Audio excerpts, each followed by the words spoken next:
We're here in the vaults of the Augusta Chronicle, here with some old newspapers from the American Civil War. You know, this newspaper has a long history, but there are some things about it that are difficult to explain, and one of them is its treatment of its Civil War editor, Nathan Morse.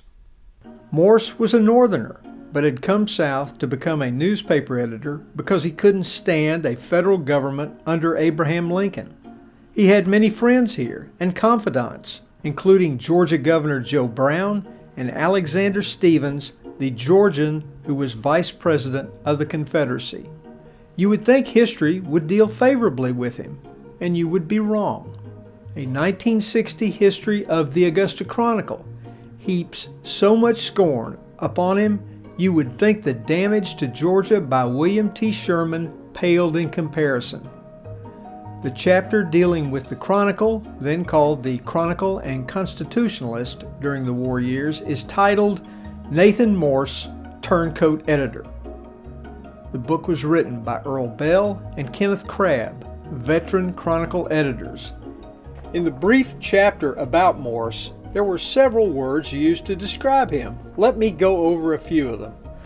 Insidious, spurious, despicable, lacking, save his own hide, mock pious, treachery, obstructionist, defeatist, no scruples, preposterous, sly, temperamental, propagandist, clever, cruel, turncoat, desperate, unprincipled, and scoundrel.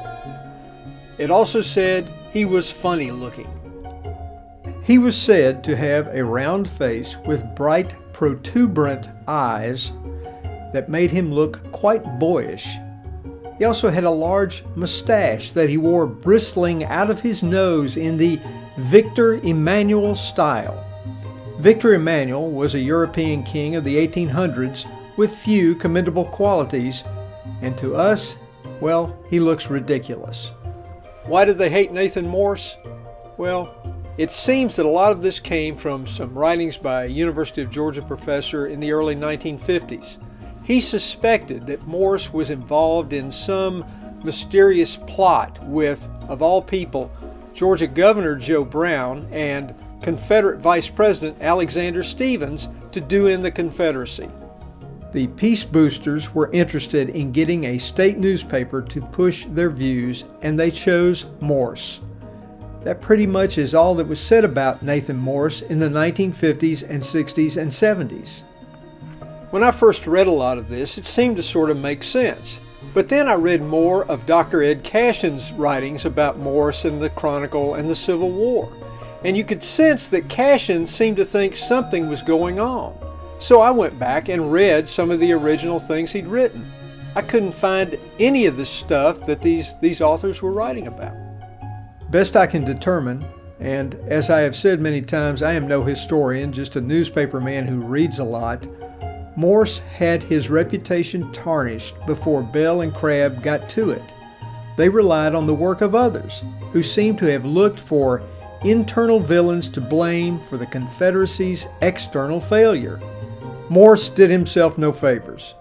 In March 1866, he sold his interest in the Chronicle to former Confederate General Ambrose Rance Wright and Henry Moore, and then he went back north. He also destroyed or threw away most of the back issues of the Chronicle that he had been editing during the war, which indicates a certain spitefulness.